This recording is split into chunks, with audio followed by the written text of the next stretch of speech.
প্যান্ডেলের ভিতরে যে 3 বোন আছেন, আপনারা আমি যা বলবো আপনারা তা উচ্চারণ করবেন। আর এই ভাইরা আমার হাত ধরুন, সবাই কাছে আসুন, সবাই একটু আসতে দেন, আপনারা পিছন থেকে একটু সরে যান, কাইন্ডলি কাছে আসুন, হাত ধরতে হবে,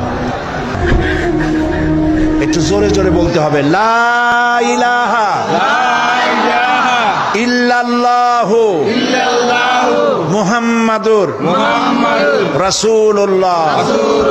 আল্লাহ ছাড়া কোন ইলাহা নাই, মাবুদ নাই, উপাস্য নাই, মুহাম্মদ সাল্লাল্লাহু আলাইহি ওয়াসাল্লাম আল্লাহর প্রেরিত রাসূল। আশহাদু আন লা ইলাহা ইল্লাল্লাহু ওয়াহদাহু লা শারীকা লাহু ওয়া আশহাদু আন্না মুহাম্মাদান আবদুহু ওয়া রাসূলুহু। আমি সাক্ষ্য দিচ্ছি আল্লাহ ছাড়া কোনো ইলাহ নাই, মাবুদ নাই, উপাস্য নাই, তিনি এক, তিনি একক, তার কোনো অংশীদার নাই।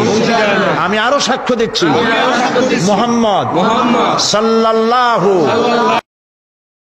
আলাইহি ওয়াসাল্লাম আল্লাহর বান্দা এবং তার প্রেরিত রাসূল। তোমরা সবাই বলো আসসালামু আলাইকুম। সালামের জবাব দেন সবাই। একটু দাঁড়াও, একটু দাঁড়াও। প্রিয় ভাই সব, এই কয়েক মুহূর্ত আগে এরা ছিলেন মুশরিক, আর এখন আমাদের তাওহীদবাদী ভাই।